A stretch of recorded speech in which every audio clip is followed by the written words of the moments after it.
अक्काताई बाबू शेळके, कोपचा धनगरवाडा. माझं बाबू पप्पू शेळके. आम्ही पहिल्यापासून इकडे सगळे खाजगीमध्येच ठेवतात ना ट्रीटमेंट. आमच्या इथे लोक तिथंच ठेवलेले तारळमध्ये. आमच्या इथे मॅडम आहेत त्या. मग नंतर राधानगरात जायचो आम्ही रक्तदाब तपासाला वगैरे. मग इथं आपल्या गावामध्ये आशा आरोग्य कार्यकर्ती, अंगणवाडी ताई, नर्स ताई आहेत की. त्यांनी नाही सांगितलं का तारळाच्या दवाखान्यात चला सरकारी? आमचं हे धामोडमध्ये येते, धामोडच्या सरकारी दवाखान्यात.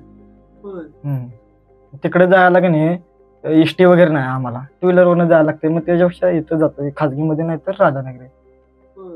हे जवळ पडतंय राधानगरी. ते कसं वळणं घ्यायला लागतं तिकडे, धामोडला आतमध्ये येते ना. बाबू मोलमजुरी करणारे सामान्य युवा कामगार आहेत. कोकणात लाकूड तोडण्याचं काम करतात. एकदा गेलं की 8-10 दिवसांनीच घरी यायचं. सध्या घरात ते एकटेच कमवतात. बायकोच्या गरोदरपणातील तपासणीसाठी जवळचा आणि चांगल्या दर्जाच्या सरकारी दवाखाना नसल्याने त्यांनी खाजगीमध्ये जाऊन तपासण्या केल्या. साधारणपणे दर 15 दिवसांनी 500 ते 600 रुपये खर्च येत होता. परंतु बाळंतपण हे सरकारीतच करायचं असं त्यांनी ठरवलं होतं, कारण त्याचा खर्च त्यांना परवडणारा नव्हता. म्हणून सरकारी दवाखान्यातील फ्री सोनोग्राफीची चिठ्ठी घेऊन ते कोल्हापुरातील CPR या सरकारी दवाखान्यात गेले. सोनोग्राफी आम्ही पहिल्यांदा केलेली. ते 1500 रुपये घेतलेलं त्याचं, 2000 रुपये. आणि दुसरे म्हणजे हिच्या पोटात वगैरे दुखायचं ना अधूनमधून, त्याचे केलेले. ते पहिल्या ह्याला 2500 रुपये घेतलेले, दुसऱ्यांदा 2000 घेतलं, त्याच्यानंतर एकदा 1000 रुपये घेतलं आणि एक फ्री मध्ये झाले. म्हणजे एकूण 4-5 सोनोग्राफी. हा, 4-5 झालं. फ्री मध्ये कुठून केली? कोल्हापुरात. कुणी दिली फ्रीची चिठ्ठी? ते आम्ही धामोडमधून आणले. धामोडमधून चिठ्ठी आणली. ती फ्री मध्ये कोल्हापूरला गेला. कोल्हापूरला जायला किती खर्च आला? कोल्हापूरला जायला खर्च आला की 2000 रुपये जायला यायला.